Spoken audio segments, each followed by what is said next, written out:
Vitex, otherwise known as chasteberry, is a game changer because it does help regulate menstrual cycles. And even some of the studies, now a lot of the nutrients I'm going to talk about have been studied, but we don't have really large double-blind placebo-controlled trials on these herbs because, again, they can't be patented. Nobody's really out there chomping at the bit to drop $1 million on an herb when they know they can't hold that patent and keep other people from producing it. But again, these have been used for thousands of years in Chinese medicine and Ayurvedic medicine, and they have long-standing history of support and also safety and efficacy. Welcome to the Menopause Mastery Podcast, a show for women just like you who are ready for more health, vitality, passion, living life with a purpose. I created this show because I knew that women just like me in this second season of life, the season of menopause, are really tapping into their deepest desires. And we're ready to harness our physical and mental health and explore what our true passions are and peel back the layers to uncover exactly what we want out of life. I'm your host, Betty Murray, part geek, part magician, and your new medical bestie with a dash of sass. I love taking the complex science and making it easier to integrate into daily life. So let's join the journey to make this season the best ever.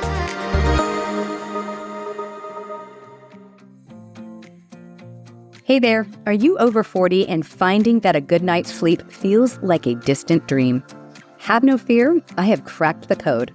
I am offering a free ebook, A Woman's Guide to Kick-Ass Sleep, with insights tailored just for you. So, if you're ready to dive into the secrets of sound sleep after 40 and wake up refreshed, zip over to sleep.hormoneshelp.com and snag that ebook. Your dreamy sleep awaits. Welcome back to Menopause Mastery. So today I'm going to jump into some very basics but very important dietary, exercise, and herbal things that you can implement to help the menopause transition, or even if you're like me and you've been through that rite of passage, but you want to do the right things for your body. And I'm going to explain a little bit why I look at these as sort of the baseline important things to look at. So I'm going to start today and talk about dietary changes in managing menopausal symptoms, particularly from the functional medicine model, and looking at ways in which you can eat to help manage symptoms of menopause. Now, first, obviously, I am very much a proponent in many cases for women to do hormone replacement, but sometimes there's also things that we can do with our diet, with our nutrition, that can help support the body being balanced so we are less symptomatic. And I think even if you're doing hormone replacement, these are things that you want to do to make your body survive and feel better in this process. So let's get started with it. So there are several nutrients that I consider very important. So let's get the baselines out of the way, particularly for women. First and foremost is omega-3 fatty acids. Now, you've probably heard fish oils are good for you. You've probably hopefully take fish oils, or you eat a fair amount of cold water, fresh, wild-caught fish. Either way, when we look at the nutrient needs that everybody has, your essential nutrients are the things that you must consume.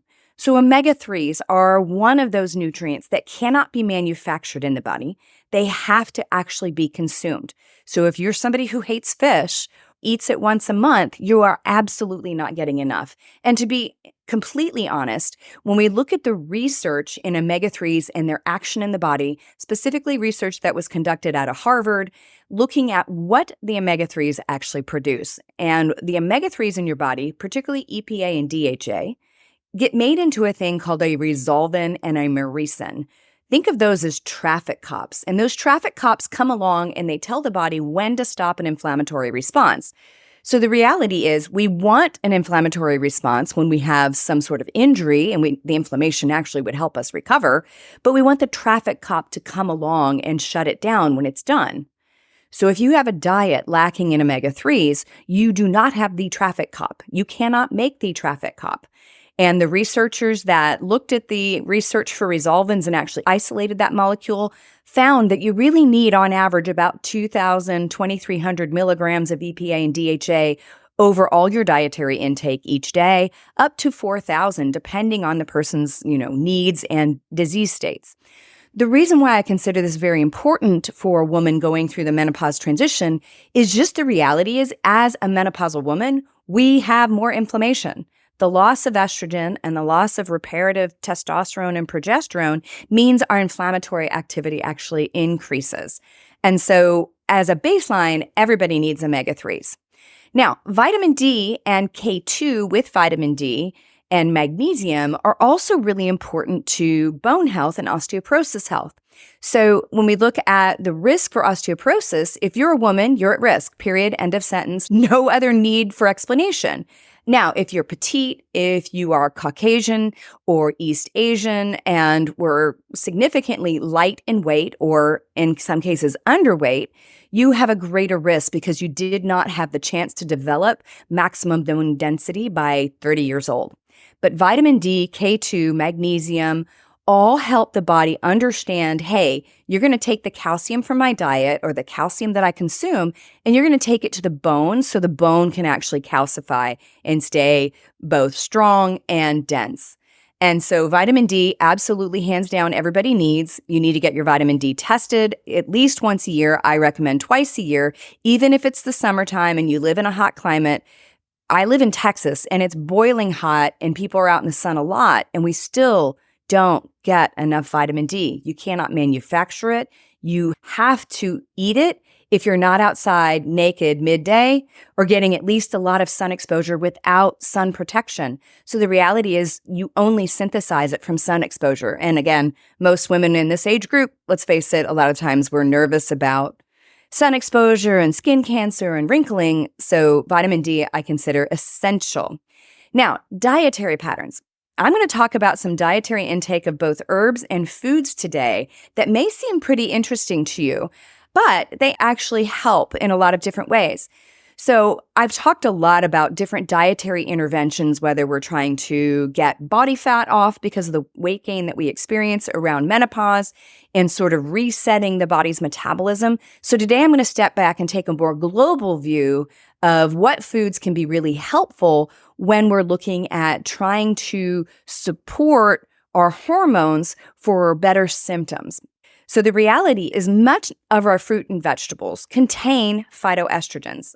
Same things with nuts and seeds. For instance, flax has an extraordinary amount of phytoestrogens. Your yam family have phytoestrogens, particularly wild yam, which is used in herbs. And then we've got many of your like soy derivatives. Now, I'm not a huge fan of soy, but there is some very good research looking at the phytoestrogens in soy, things like genistein, being actually protective. And so when you look at all the different diets that we have out there, there's everything from the Mediterranean diet to the paleo diet to the vegan diet. What's one thing that most of us, other than the carnivore diet, would agree on? And I always look for this. I look for what's the commonality instead of trying to divide. What's the commonality in all of these diets that generally support health? And so generally, all these diets, whether it's paleo, whether it's Mediterranean, or whatever it is, support the intake of fruits and vegetables, nuts and seeds in their whole form, some cases whole grains, but they support an antioxidant, nutrient-rich, high fiber, low unnecessary calories, right? So very high nutrient density relative to calorie density food, which is going to be your fruits, your vegetables, your nuts and seeds. Why these are important is they actually have these modulating effects on our hormones. They also feed our microbiome. So a significant portion of my research was looking at the interaction of the microbiome and our estrogen metabolism. But the reality is, if you look at particularly fiber intake, not only feeds your microbiome and feeds the good bacteria, but it also helps your body excrete toxins by binding to the toxins in the bile and carrying them out through the stool. So not only do we have the nutrients that are valuable in a kind of Mediterranean-ish diet when you look at all the fruits and vegetables, nuts and seeds, but you also have the valuable fiber that feeds your microbiome, especially your positive microbes.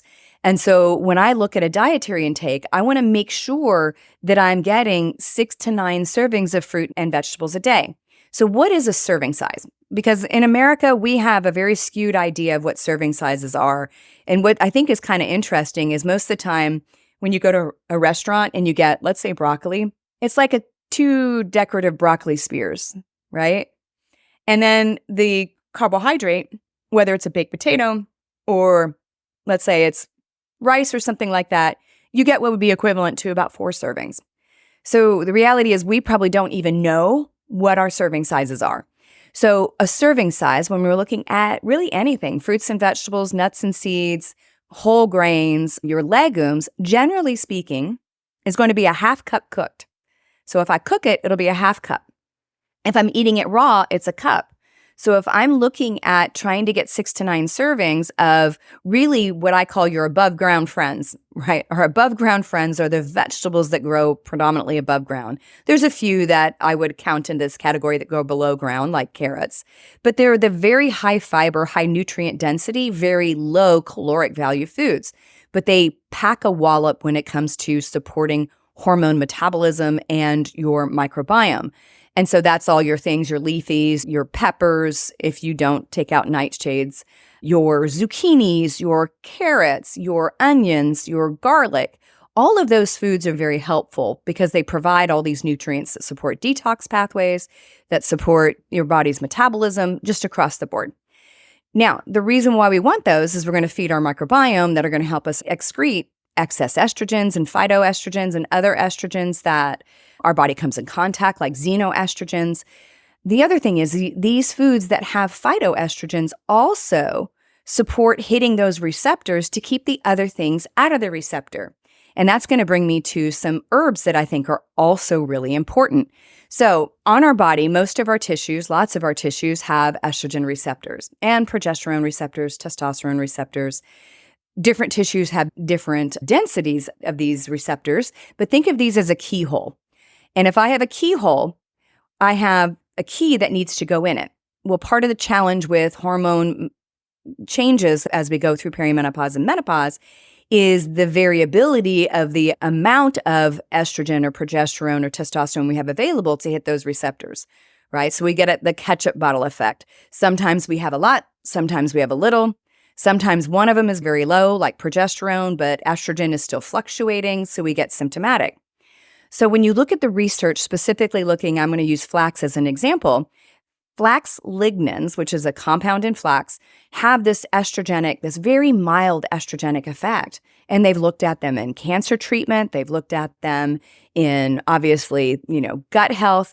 And what those foods do that have these really mild phytoestrogen effects is they can occupy the receptor in places where you don't want things like possibly xenoestrogens to hang out, right? I want to either have my own hormone sitting in that receptor doing what it needs to do or something that is protective. I don't want BPA. I don't want phthalates. I don't want those estrogenic compounds occupying those receptors. So your fruits and vegetables, nuts and seeds not only help you excrete, but a lot of these foods also help your body modulate these hormones. And I want to go into some herbs that I think are really important because a lot of times I get questions from people and they say, hey, Betty, maybe I'm in transition.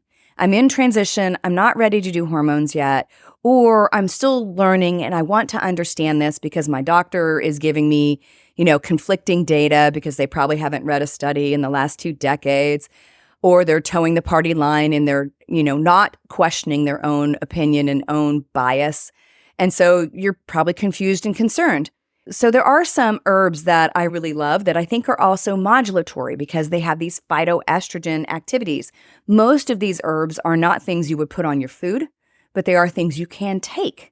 So let's talk a little bit about them. I am in the middle of producing some new supplements for women's health, and this is the reason why I really started going into these because I really wanted to have support for women, especially that they can do nutritionally before they get to hormones. Right. So one of the important ingredients, and it's one that I actually created in my Menobalance Mastery supplement. I have one bottle here that's my example bottle because we're working on our bottling and all those other things.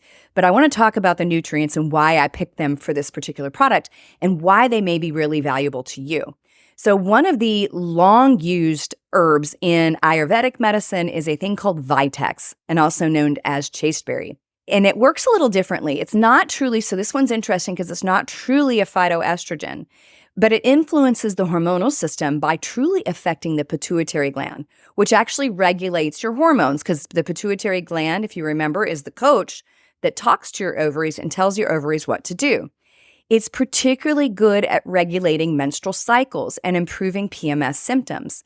And it doesn't contain hormones, right? So it's actually going to help the pituitary modulate and coach the ovaries properly.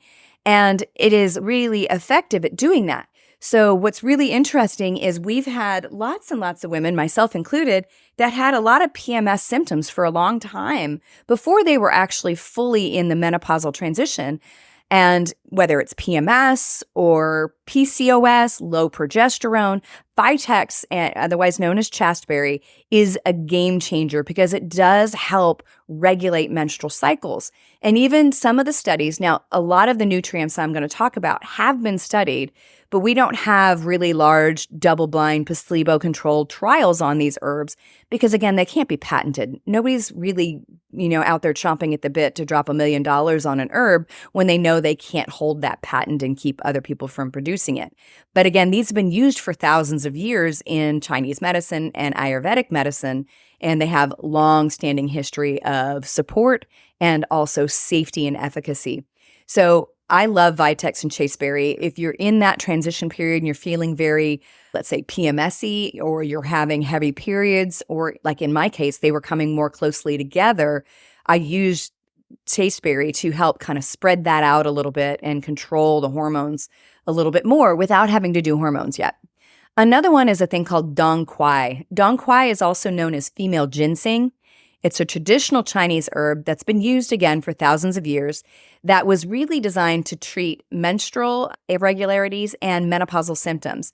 It seems to balance the estrogen balance and helps manage things like hot flashes, mood swings, irregular periods, and definitely seems to help when you start getting those really abnormal periods as you go into that, transition of menopause, and helps calm things down, and it regulates those hormonal balances. Now, Dong Quai also has a little bit of a blood thinning effect. So if somebody is on like Eliquis or warfarin, you want to be aware of taking Dong Quai with those medications because they may have a compounding effect, and talk to your practitioner. They should be well informed about how those things work. It doesn't necessarily take it off the table, but it's just an awareness thing to, track, especially if you're on something like a warfarin, to check your INR if you start taking these herbs. In most cases, in lower levels, and especially a combination product, you're not going to see that blood thinning effect. One of the other things that's used a lot is wild yam. And wild yam has been suggested to convert into various steroids. So wild yam is used in a lot of your over-the-counter hormone support products, particularly like your wild yam progesterone creams.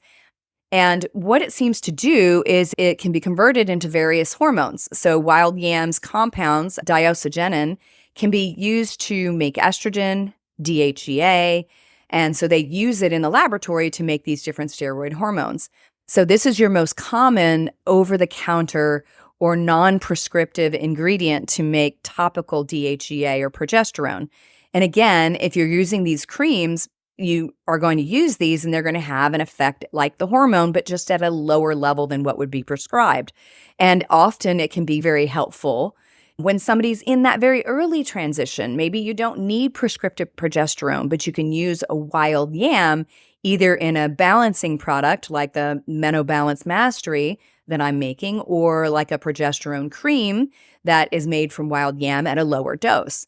And so it's widely used and also effective. Now, red clover is also a phytonutrient, a phytoestrogen, which mimics estrogen in the body. And this is particularly interesting in menopausal relief because, again, as we go into that menopausal season, we get not only low levels of estrogen, we also get spiking levels of estrogen. And even if you're still having periods, you might be getting enough estrogen to actually have a period, but not get the supportive amount you need to be biologically active. And I'll tell you, that was one of the things that shocked me the most when I was really digging around in the literature for my PhD. I was sure that I was in my 40s and I was at this really estrogen dominant state all the time. because I would test it and I would see it spike very high. But knowing what I know now is I think a lot of my symptoms were that my overall estrogen production was inadequate, especially as I went into my latter part of my 40s, but I was having enough to have a period. But when I would test it, I was getting a lot of this wild fluctuation, and using things that have a phytoestrogenic effect might have helped balance those things out. And I know that now, but at the time I was, to be honest, really kind of terrified of getting anything that might have an estrogenic effect, because I spent most of my 30s and probably especially my early 40s with too much of it.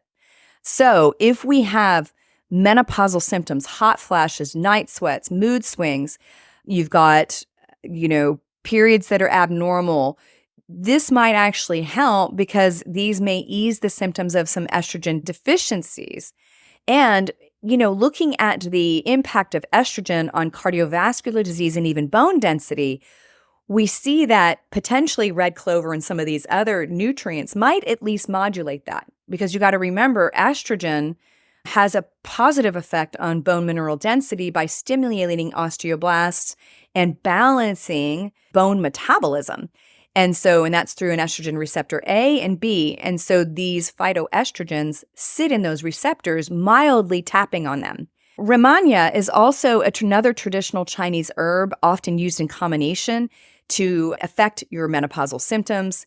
And it nourishes the sort of female essence, if you looked at Chinese medicine, known as the yin. And it helps to alleviate symptoms of hot flashes, night sweats, and it helps with insomnia.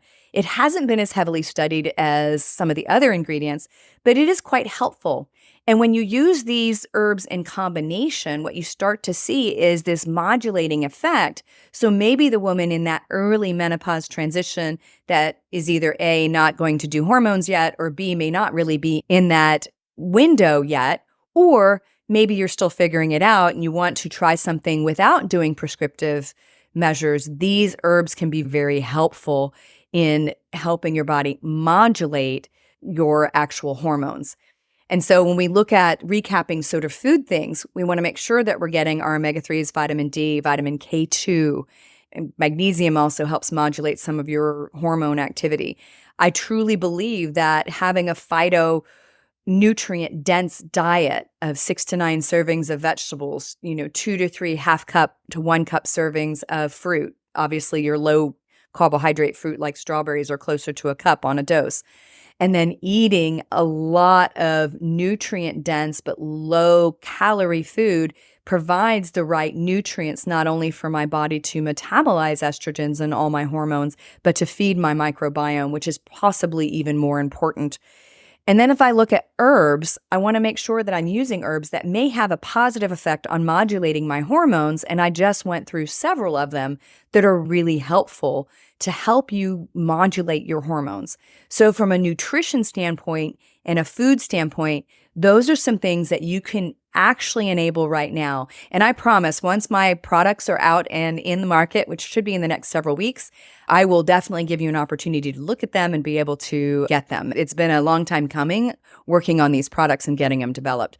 But those things can really help you. So let me jump to the next one because I talked about it in the very beginning, but I want to really go into some of the other things that we look at from a baseline managing menopause and that menopause transition, and particularly exercise. Have you been feeling off? You know what? Your hormones might be out of whack. Take my quiz to discover your personalized hormone imbalance and get a free report with your results. Learn what's really going on with your hormones and start feeling like yourself again. Just visit the website quiz.hormoneshelp.com to take the hormone quiz now. So I've interviewed one of my good friends, Deborah Atkinson, very early on in my podcast.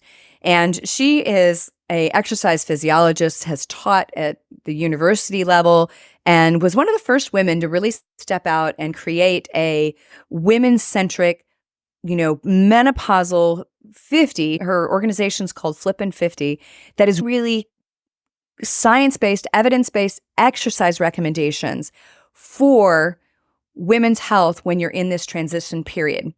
So I want to talk about menopause and the impact of exercise on menopause, the different types of exercise, and some things that you may not know about the changes in menopause that leave you at a greater risk for injury during this time period. So one of the things we know is as we go through the aging process, so I alluded to it when I said something about bone density. So bone density, we generally max out at about 30 years old, and then we start to lose bone mineral density. We also start to lose muscle mass in our 40s, and then it accelerates as we lose our hormones. So women lose a significant amount of muscle mass during this time period. And that can be problematic because we want to hold on to muscle, because muscle not only makes you look fit and trim and, makes your arms look good, but the other thing is it protects your bone. One of the greatest risks for all-cause mortality and early mortality, and particularly mortality after a fracture, is the lack of muscle mass, not just bone mass, but muscle mass. So if we were to look at one of the most important longevity strategies a woman can do, muscle mass is important. Well, one of the things that I see a lot is women tend to get a lot more connective tissue injury as we enter into this time period. So not only are we losing muscle, but we get a lot of injury. So when we look at exercise, strength training should be your star. Strength training, especially where you have some weights that are going to be heavy with low repetitions, actually help stimulate muscle growth the most. Body weight exercise, rubber band exercise, light weights on exercise can be helpful, but getting some heavy weightlifting in there is actually very stimulatory to the bone and stimulatory to the muscles. They give a bigger, let's say, coaching recommendation to the muscles to build. And the reality is we need more of those muscles. And 5 pounds of muscle is the same as 5 pounds of fat, also for anybody that's afraid they're going to bulk up. But 5 pounds of muscle takes up a lot less space. So think of it as sort of your metabolic girdle. And so for every muscle we can put on, we burn an extra 100 to 150 calories also. So the body just becomes more metabolically efficient. So weight training should be your, let's say, focal point if you were to look at an entire week of exercise. However, you can overdo weight training. I used to spend a lot of time in the bodybuilding community, about 7-8 years. And one of the things that I learned a lot was not so much just how to exercise and put on muscle, but it was how to make recovery and everything I did outside of the gym more effective. So when you lift, you have to give time for repair and rebuild. So you can't lift heavy 6 days a week. You can't weight train 6 days a week on the same body parts and get any growth. Because when you lift weights, part of the stress that's on the body to build more muscle is usually in the last couple repetitions. So if you take it 1 or 2 more reps harder or 1 or 2 more pounds heavier, if you think about it that way, more intensity, it's really in that last effort where you get the most growth. But in order to grow, you have to give the muscle a chance to recover. What's happening in the muscle is you're creating petechial tears. You're creating these little tiny tears in the muscle. And then your body goes back in and fixes it. And it needs amino acids and proteins to do that. It actually needs glucose and insulin to do that. And it needs time. So when we look at weight training, it should be a focal point of your exercise, but it should have some distance between. And if you start lifting heavier, I still think doing splits, meaning it might be lower body one part one day, upper body the next, or some sort of split of body parts. Some people do push and pull, so front of body, back of body. It just depends what your goal is. The reason why you split is so you can give some recovery time to the body part you worked out yesterday or the day before so it can recover and rebuild.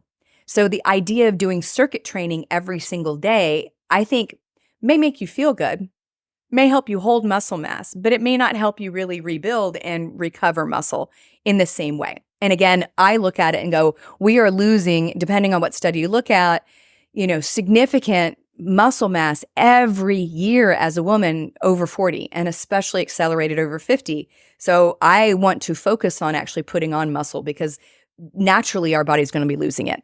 So I think weight training is a focal point of exercise. Now, cardiovascular training. I've had a couple episodes where we've gone into this in detail. So most women will say, hey, Betty, I walk. That's my exercise. Well, in most cases, that's movement because your body has adapted to that. It's good for overall health. It's good for mental health, might be slightly good for your cardiovascular body, but doing both high intensity interval, which is not a long duration. It's actually most of the research shows that if you're doing a high intensity interval, we start to lose diminishing return very quickly in the process. So if I'm warming up and let's say I'm doing sprints on my bicycle or I'm doing cardio type work where I might be rowing, let's say, and I'm warming up and then I'm doing a high burst of energy, we get the most benefit within that first 10, 11 minutes. And at about 15 minutes, we start to see the value diminish. So I also use high intensity interval, but I use it very strategically on days where I don't have a lot of time. I don't need to spend 45 minutes cranking out high intensity intervals to get benefit from it. And in a lot of cases, it may actually be less beneficial because it raises your stress chemistry, doesn't give you adequate time to recover. And there's a ton of research on that, and I can easily do a whole episode just on that. So high intensity intervals, I might put in there 1 or 2 times. One of the most important things that I think get overlooked is the value of really getting good flexibility and maintaining flexibility. One of the things that happens as we go through menopause is we see, number one, a lot more tendon and ligament injuries because the hormones, particularly estrogen, are protective to our ligaments and tendons. And when we lose estrogen and progesterone, we get decreased elasticity in our connective tissue. So you go, okay, yeah, I never really injured myself and I keep hurting something, right? I keep injuring something. So we lose some of that elasticity. So if we're not doing good flexibility exercises, and there's yoga and there's Pilates, there's also things like kin stretch and other things that are really designed to help create major ligament and tendon flexibility, but also keep joint flexibility. Because being strong but not being flexible is not valuable. And you're more likely probably to injure yourself. And I would say coming from the bodybuilding world, for sure, back in the 90s and the early 2000s when I sort of lived that life, that was not a focus. You did not see weight training, bodybuilders in the gym doing any flexibility exercises at all. And they were good at lifting weights, but they were completely inflexible. And there was a lot of injuries from it. So that feeling of rigidity and decreased flexibility is also hormonal. It also leaves us at a greater risk for susceptible injuries. That could be sprains, strains, all the way into like IT band, hips, knees, ankles, wrists, shoulders. So we lose that flexibility. So you've got to have some of that integrated into your efforts. And obviously, if I'm doing hormone replacement, that helps protect it. If I've got more hormones on board, back to a natural level, I'm going to have more protection for those supportive connective tissue. Joint pain and arthritis is also common. And again, the changes in connective tissue affect the joints. So think of it as when we lose our hormones, all of our connective tissue dries out. The little discs between your spine bones start to dry out, and we lose some of that elasticity cushion. So you see an increased risk of osteoarthritis, which is the loss of protective cartilage, and more joint pain, more stiffness. And then tendinopathies. So tendinopathy is tendon injury that involves usually larger scale tissue damage, and it can become more common during the menopause transition and after because we get less production of quality collagen, which is a protein in connective tissue and tendons. So collagen is what our body uses to make not only our tendons and ligaments, but it also is part of our bone structure. And we become less capable of making quality collagen fibers as we get older, which is why collagen supplementation can be helpful.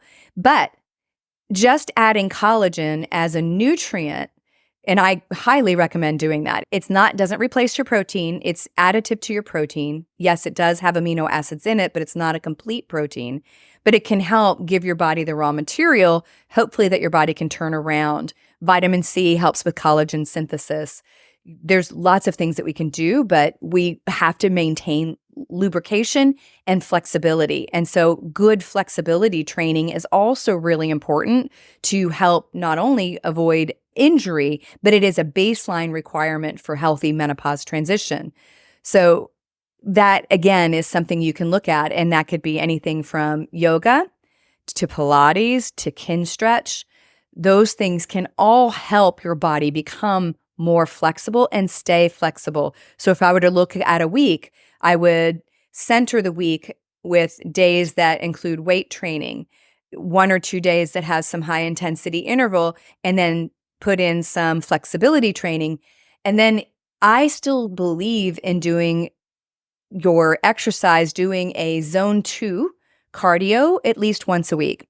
Now, some people add a lot more. Reality is I couldn't fit that in my schedule if my life depended on it. I would have to give up something that I consider just as important, if not more, which is sleep. And I'm not willing to give up my sleep. But I do try and get in each week one long zone 2 cardio. And zone 2 cardio, I have a whole episode where I talk about the different exercise things. But zone 2 cardio is really that fat burning zone where you're on there for time. That does lower your overall heart rate, improve heart rate variability, improve cardiovascular fitness. Now, it's not helpful if you're doing it every damn day and that's the only thing you do, but I also include one of those, and I might have some stretching and other things I do on that day. So when I look at my exercise baseline activities for menopause transition and beyond, that's a part of it. I have my weight training, I have my flexibility training, I have my HIIT, and then I have my cardio that I do in zone 2 to help overall cardiovascular fitness and also fat burning. Because the reality is if you're in zone 2, you're fat burning. If you're above zone 2, you're not. And those all help. So if we move on to the next idea, right? The next idea is we have to figure out what efforts we want to put in to decide whether we want to do hormone replacement as far as menopause management, particularly around the diet and exercise. So what I would say if I were looking at this and as a woman maybe in this transition is hormone replacement is really, I think, important in the long run. I think it is valuable. I don't think it's for every woman either.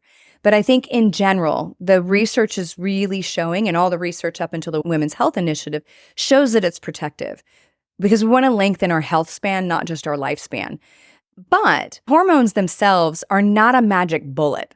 So if I don't have the diet kind of dialed in, where it's a diet that helps my body function at its best, and I'm getting the right baseline nutrients, and I'm feeding my microbiome so they can help me detoxify and carry out my toxins and support my body nutrient levels and support my body's immune system, the hormones themselves are not a magic bullet.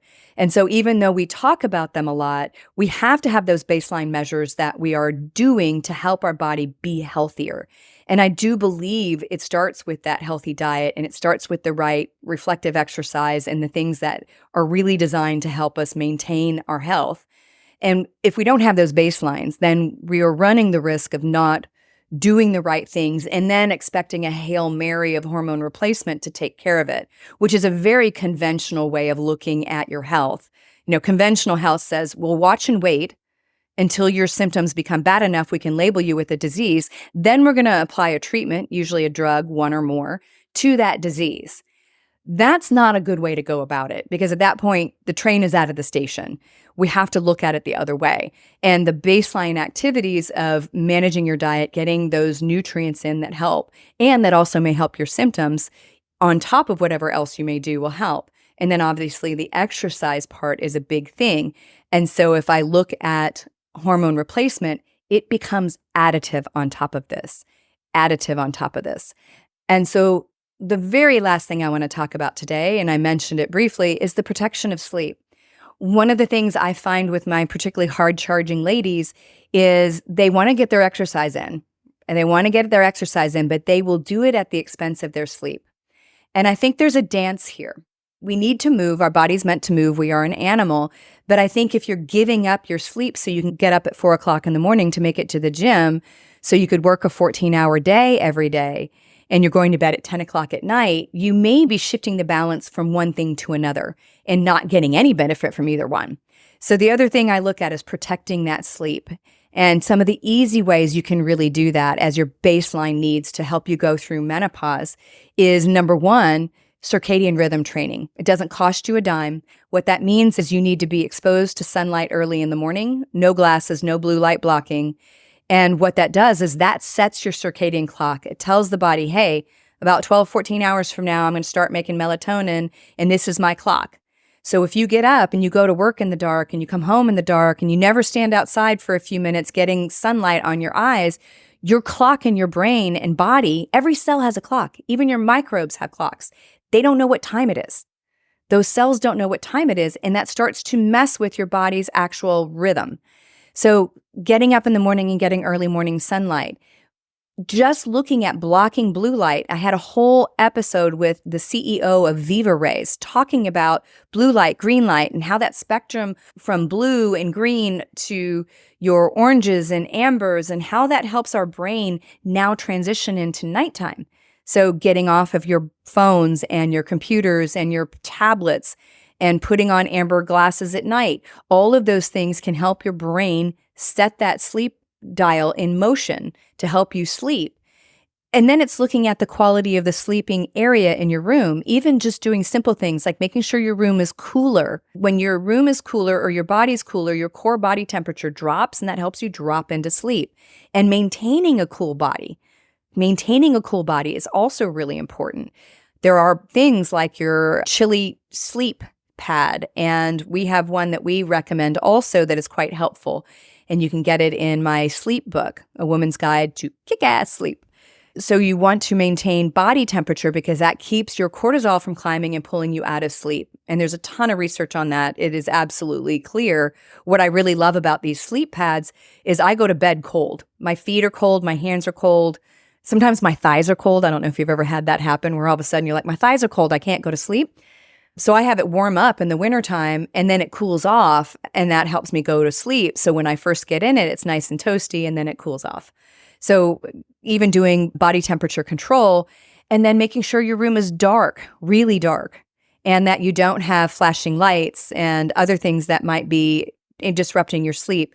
Turning off your Wi-Fi. Turning off your Wi-Fi reduces EMFs and actually can help because your body's electric, and that EMFs can mess with your body's regulating of sleep and other things on top of many other things. So all of those things can be helpful. And then it might be a good time to do some of your stretching before you go to bed, because that's a great way to sort of help your body sort of level out, calm down, relax, and go to bed. And then there's a host of sleep supplements and other things that you could take if sleep is a problem. Modulating your hormones with some of those hormonal modulating herbs will also help with sleep, because a lot of times our sleep disruption, especially in our 40s and above, is actually from the changes in progesterone, particularly, but then also estrogen that actually wreaks havoc on our sleep. So even doing some of the herbs I talked about will help with your sleep. And then it's managing the stress that might be playing out in your sleep and finding appropriate ways to get that under control so your brain isn't sort of having its own dialogue all night. It's one of the things I hear so much from my women is they'll be like, Betty, I wake up and it's like my brain has already been talking to me. I'm having an entire conversation about my to-do list for tomorrow and I just realized it. And so, things like L-theanine can help with that sort of ruminating thoughts. There's lots of things that we can do, but these are the baseline things that you need before you consider hormone replacement, because again, it is an extraordinary thing to help, but it can't make up for a bad lifestyle. Believe me, I've tried. Can I do supplements instead of sleep? Can I do supplements instead of managing my stress? That doesn't work. It just doesn't work. You have to take care of your body. So to recap what we learned today, the nutrients you eat in your foods, especially your fruits, vegetables, nuts, and seeds, even legumes and whole grains, I'm not necessarily of the mindset that everybody needs to remove those foods. There are times that might be a therapeutic diet. I do eat some gluten-free grains. I do eat legumes. They are slow-burning carbs. They feed our good microbiome. I think the more we get research, the more we're going to find, particularly diets that really cut off the fiber adversely affect our microbiome. We do have research already that shows that, but I think long-term we're going to see even more. So I do believe these foods are important because they're nutritive to our entire body, but also our hormone system. And if I'm eating 6 to 9 servings of fruits and vegetables a day and some nuts and seeds and maybe some slow burning carbs, my starchy vegetables, my legumes, I'm going to feed my microbiome, which in turn is going to make my hormone symptoms better because literally the junk coming out of your liver gets bound to the fiber in your diet and goes out with the stool. And it also keeps the microbiome fed.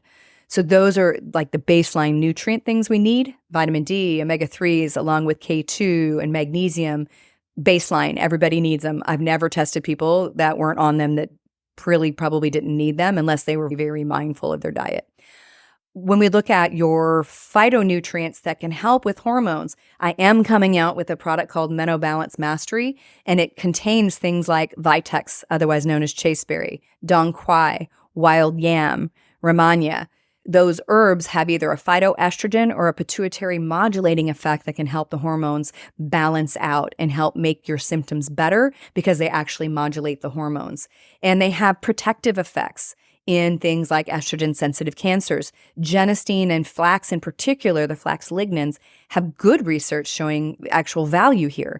So these things modulate and may help improve hormone symptoms. And then last but not least, you need to think about your tendons and ligaments and how you exercise and make sure you put in flexibility, because when we start to lose those hormones, particularly estrogen and progesterone, we start to get tight and stiff. I used to be super flexible, like overly flexible.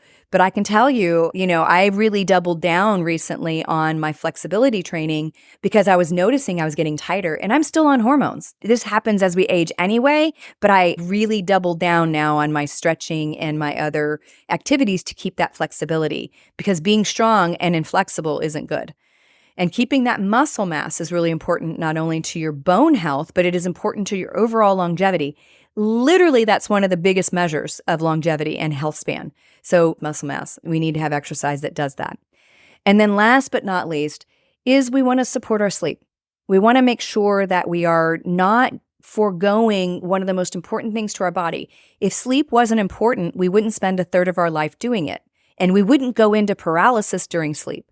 That's not safe as an animal. It is so very vital to us. And I can honestly say, once I got my airway fixed and once I was able to breathe properly at night and my sleep corrected, it was like turning the Titanic before the iceberg. It was nuts how much that made a difference. And so you've got to protect your sleep. And I would not recommend foregoing sleep for exercise thinking that's going to improve your metabolic health. You may actually backfire there. Okay. I covered a lot today. I covered a lot in the basics, and I hope you got a lot out of it. If this was a fabulous show on Menopause Mastery, I'd love for you to do a couple things. Please give me a review. This helps us grow. It helps me get really great guests, and it helps millions of women across the world that need to hear this message. Number 2, subscribe so you don't miss any episodes. And number 3, share it with a friend, because together we rise. Thank you so much for tuning in to the Menopause Mastery podcast. You are why I'm here, and I am so very grateful. Hit subscribe so you don't miss any wisdom on creating the most exceptional life on our terms. If this episode has helped you in any way, please share it with a friend to spread the love, and together we rise. You can follow me on social media at Betty Murray, PhD, and you can reach me online at bettymurray.com.